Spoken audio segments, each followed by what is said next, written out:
Welcome to our Facebook Live Q&A. Apologies, we've had a few technical glitches this morning, so we're a tiny bit late. I'm Daisy Cresswell, founder of Make Good Trouble. We are a social enterprise and media production company, and our aim is to help adolescents and families improve their mental health and emotional well-being. We would love you, our Facebook members, to be involved in this really important discussion.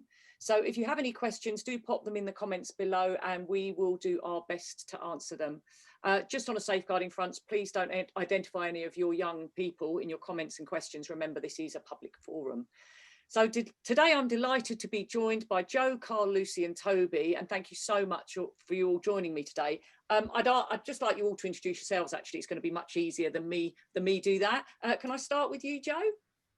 Yeah, of course. Morning, my name is Jo Davis. I'm a neighbourhood youth officer in Brighton for Sussex Police. Brilliant. And Lucy? Oh, yeah, I thought unmute your mic.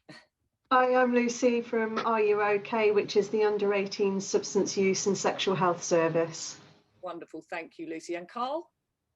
I'm Carl. I'm the Reboot coach covering Hastings and Brother, working with young people that are at risk of exploitation. Brilliant, thank you. And Toby? I'm the senior therapist and manager of the Young Oasis therapy team. We specialise in providing therapy to young people affected by family, alcohol or drug problems. Brilliant, thank you so much. We've got an amazing group of people to help answer our questions. We've been promoting this discussion all week and we've had a really big response from parents and carers. So it's obviously this topic of young people and drugs is a really big concern. So we'll try and get through them all, bearing in mind we've only got sort of 20 minutes, half an hour. So I'm going to start the first question to Lucy, if I may. What should you do as a parent or carer or guardian if you think if you suspect your child is taking drugs? What's the first thing that we should do? I think we would encourage open conversation, which I know can be hard, it can be challenging, but it's about just presenting what you've seen and asking about it without judgment. And I know that can be hard because as a parent you might be feeling fear or anger about what you think your child's up to, and you might want to express that. But if you can have a conversation that is non-judgmental and just saying, look, I've found these Rizzlers, or I've found this little baggie and I'm a bit worried about it, can we have a chat?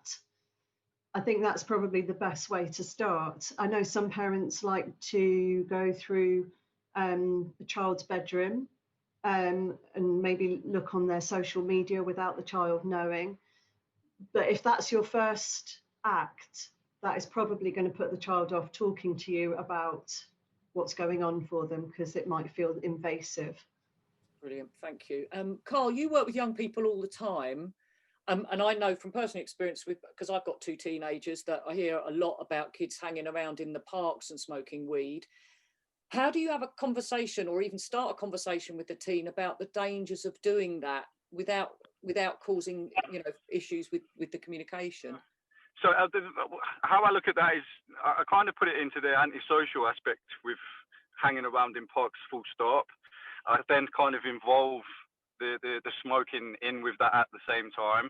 So it's like with the dangers, obviously hanging around in parks, you're at risk of, you don't know who you're bumping into in the parks anyway. A lot of the trouble these days are happening in parks, and the knife crimes, and you've got people that you've got a problem with on this estate or that estate, and they know where you hang around. But what I don't really find with young people that I'm working with, I find they're more smoking cannabis behind closed doors.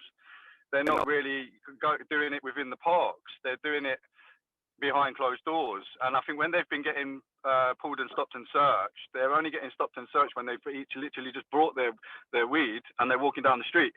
And then they've been obviously come to police attention before, and the police officer knows who they are, which then they get pulled straight over, and then they get searched and they get found with the cannabis.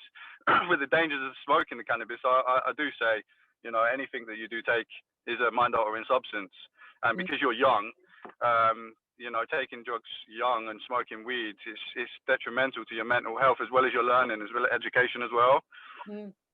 I mean, that's a good point. And I think that leads nicely on to the next question I've got, actually, which is for you, Toby, which is, what I found as a parent is when I've tried to have those kinds of conversations, I get fired back with, well, you did stuff when you were younger. There's always that comparison to be made about when we were younger and what they're doing. And I think actually that, in my experience as a parent, that hasn't helped.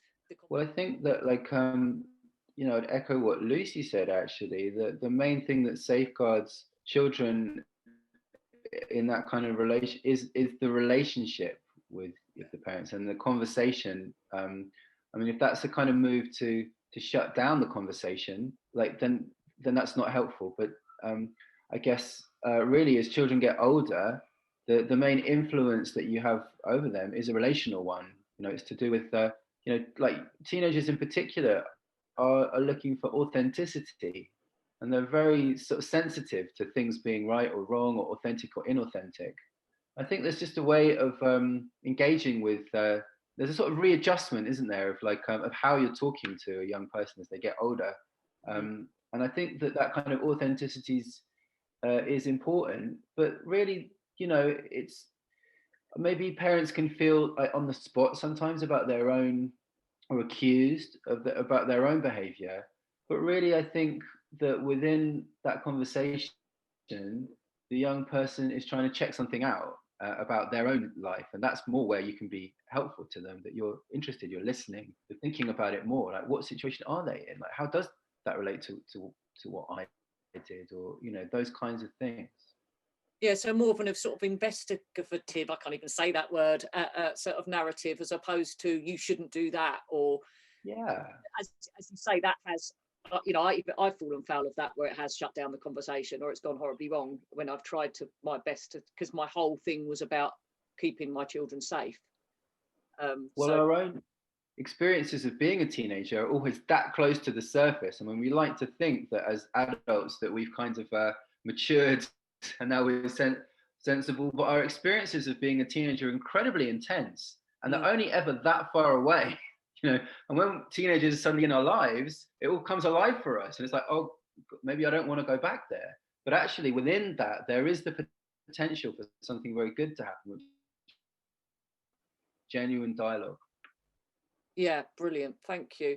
Joe, I have a question for you, which is about when is drug taking criminalised, and what are the consequences if you are found taking or are in the possession of drugs? I think it's very individual. It will depend a lot on the young person's history, on their previous encounters, if they're found with drugs or taking drugs, in possession of drugs. So it depends on their history, if they've had experience with officers before.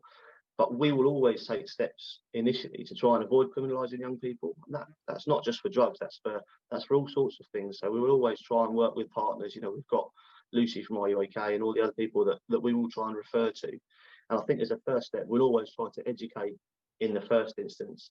And then only if that then doesn't work, then we have to refer to the criminal justice system. Talking about the consequences for possession of cannabis as an example, the maximum sentence is 5 years imprisonment and or a fine. But that really is worst case scenario. And if a young person is stopped in possession of cannabis, we're so far away from that, and that's such a long way down the line, that actually we would hope that we could intervene first and help to educate and work with partners and do all that stuff before we get to that point.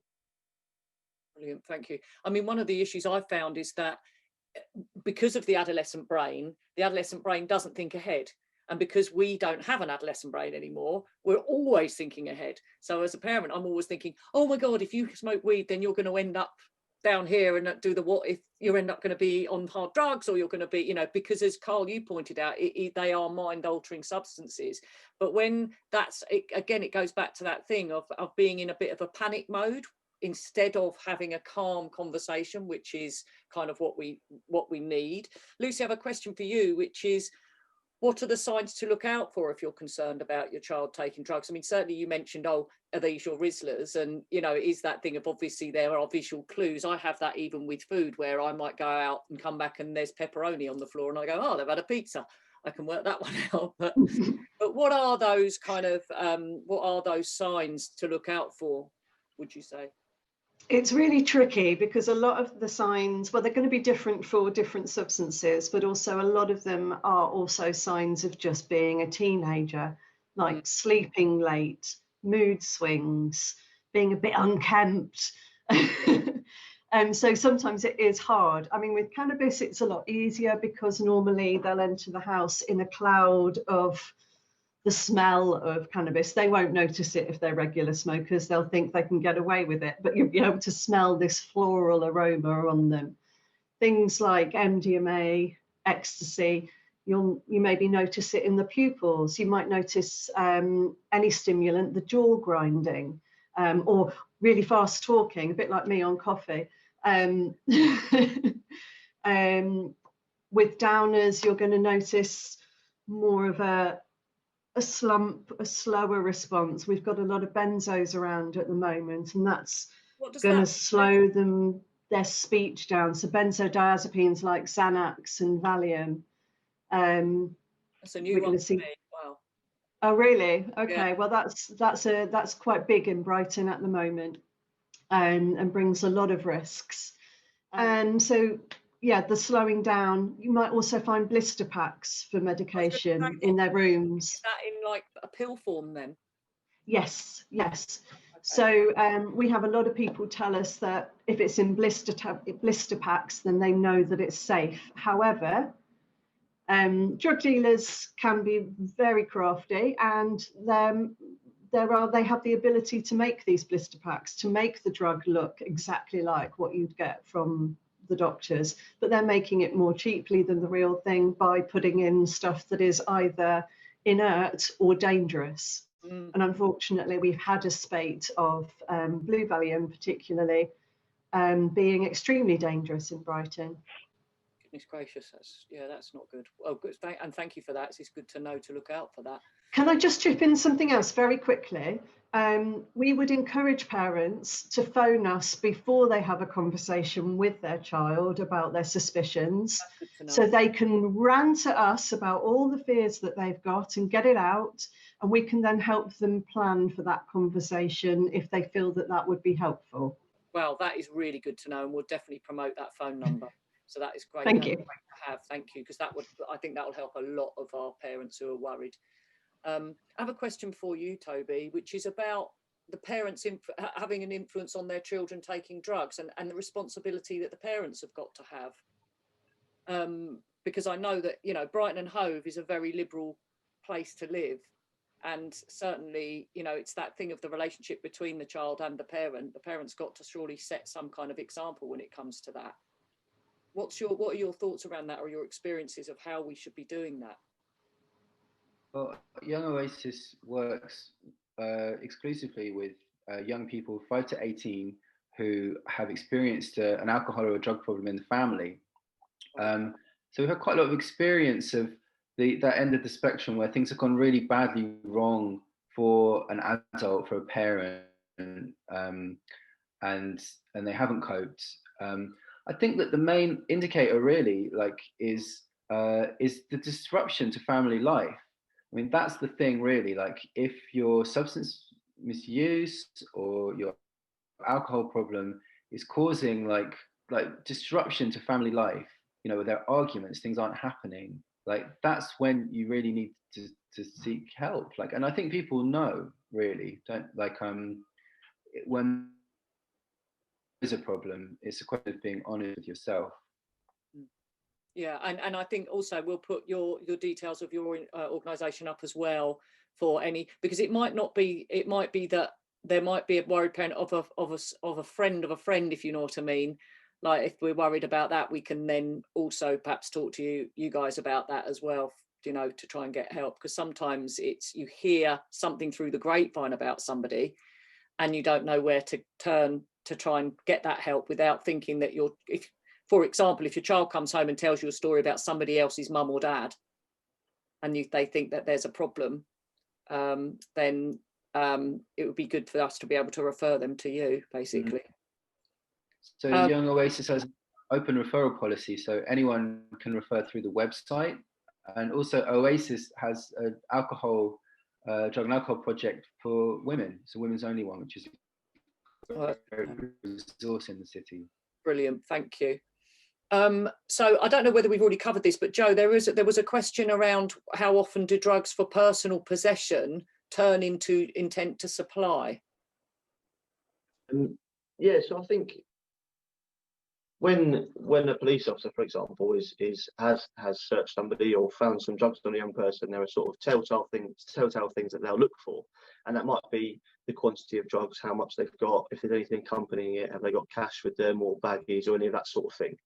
But a really common misconception among young people in particular is that if we go by the letter of the law, then technically, if you are using cannabis or any other drug and share that with a friend, then, as I say, strictly to the letter of the law, then that becomes supply.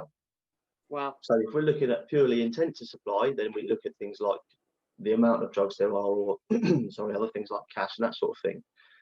But actually, we are going into the realms of supply. If we take the law as is read, then as soon as you're sharing that drug with another young person, then that goes into supply. But what is really important to remember is that if at any point a young person or anyone is arrested, it's only ever on suspicion. So they will be spoken to, and then the police will endeavour to find out exactly what's happened. So it may be that a young person is arrested on suspicion of intent to supply, but that doesn't mean they're not being criminalised, they're not being charged with anything. That's just purely for us to find out what's happened, and that offence, if you like, that crime could change or could be found that there's no offence there. So it's just a way of us speaking to young people. Yeah, and I think, as you mentioned, dialogue is so important, isn't it? And and as you say about not wanting to criminalise somebody, trying to, the power of persuasion and the power of dialogue, which I think is really important. Carl, I've got a question for you, which is around the link between drug taking and county lines, because as again, all of our parents, there's so many conversations about worries about county lines, especially in Sussex and Brighton. And it's about how do we support a child if we are worried, if what are the signs that kids could be potentially being groomed into gangs or falling foul of county lines. What's your experience of that?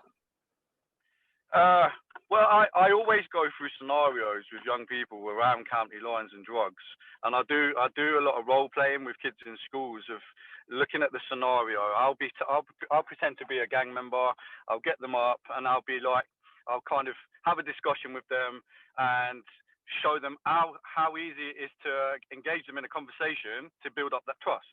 So it could be something as simple as, let's say, for example, someone's come from London, and they don't know anybody in the area. They want to give out their phone number for their drug line. They go to known areas where a lot of young people will congregate. Most of them do smoke weed, so does a lot of young people. You walk up, you introduce yourself. Do you know where I can get any weed? Young people being young people, they want to be like Jack the Lads. Oh yeah, I can get you a bit of weed. There's your first introduction. They've taken them. They've got the weed for them.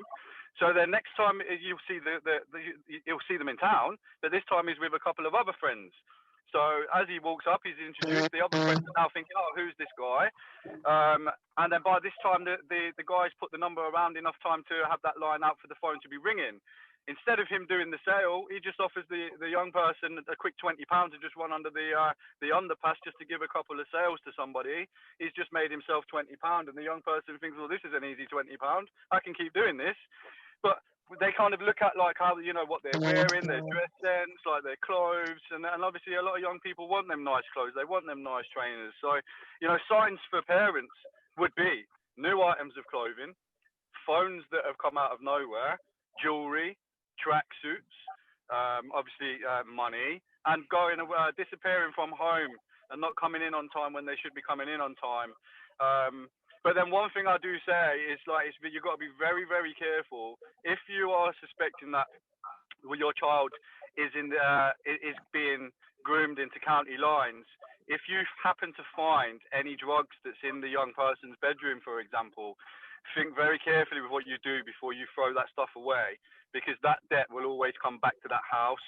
Wow. And they need to pay that bill to somebody else. So that money's got to be spoken for. So advice-wise, it'd be to phone 101 or Crime Stoppers just to get a bit of advice of what to do from there. And then obviously let the police take it from there. Well, that's so important. I think, again, it's coming back to that thing of having these phone numbers, really. you know, to take the fear out of the thing for the parent to get the right advice, because that's the most important thing. Because I think the problem is you can panic really quickly and then not know what to do. And then, as you say, potentially do something that could have sort of quite catastrophic results. The criminal justice system is now aware of child criminal exploitation. So by you saying this is happening to my child, you're not necessarily going to get your child charged with a supply of drugs. Your child will then be considered a victim, hopefully.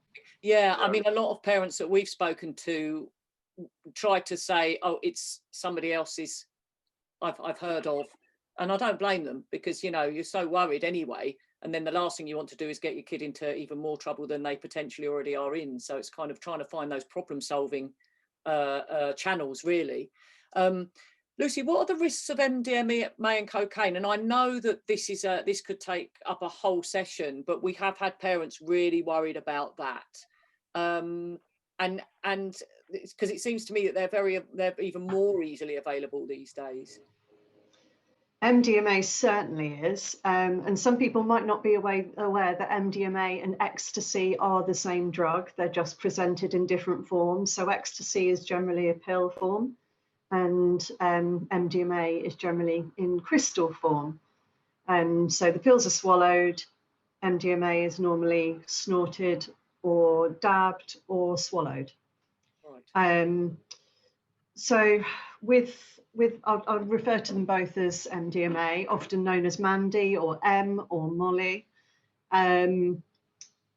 It's a stimulant. Stimulants increase the central nervous system. So that means that your brain is working faster, your heart is working faster, your breathing is going faster, everything is pumping around faster than it should. So initially, at the early stages, you might be feeling quite perky. You're going to have a lot of energy. You might find it hard to stop talking. This goes for cocaine as well at this point. You might get a bit grindy in the jaw like that. With ecstasy, your pupils are going to be larger. And the risks are, I guess, one of the risks is that with MDMA, you can drink too much water or too little water. It's very important to stay hydrated, but we have had deaths where people have overhydrated. So we encourage people to drink around a pint of water an hour, pace it out, sipping, or if you can, drink something like Lucozade. Because that helps your body get all the right, I can't remember the word, nutrients. Yeah. Let's call it nutrients. Whatever they're called. Yeah. To help rehydrate your body. But it's a really hard thing to balance when you're off your face. It's a really hard thing to stay aware of, this hydration. And another risk is obviously that pills and powders can easily be cut with something else. And as a dealer who's in it for the money, why wouldn't you put something that's a lot cheaper in there to pad out the good stuff? So there's the risk you don't know what it is you're putting in your body. Even if you've done it 100 times before, it's always got to be considered your first time of doing it, because you do not know what you've got there in front of you. An overdose could look like excessive sweating, maybe red skin. The person can either say that they are very, very hot and they can't cool down if you take them to a cool place, or they could be very, very cold and not warm up. They can be confused, they can be very anxious, their heartbeat can be feeling like it's jumping out, they could say that they feel that they're dying. Their speech could be a bit slurry, and any of these symptoms is when we need to call an ambulance. Yeah, I was going to say straight after A&E, surely. Yeah, absolutely, because it can be fatal. And pills are often nowadays around 250 milligrams or more, which is an overdose in one pill. Wow, my goodness. So, you know, it's more than double the recommended safer dose. There is no safe dose. And with cocaine, what we're looking at are very similar risks, Ecstasy's got the empathic part of it. So your child might come home and be unusually affectionate. Oh, Mum, I love your skin. It's so clear today. Oh, your hair's amazing. Look at the cabinet. It's beautiful. And just, you know, acting a bit strange. That's often a sign that you get for MDMA, but you wouldn't necessarily have that with cocaine. What you're going to have with cocaine is a lot more confidence, a lot of energy, possibly arrogance, possibly aggression. An overdose on that can look like seizures. It can look like aggression. It can be really heightened anxiety. And it's going to be different for different people on when you call an ambulance there. Obviously, seizure, call an ambulance. Any worry about chest pain, call an ambulance.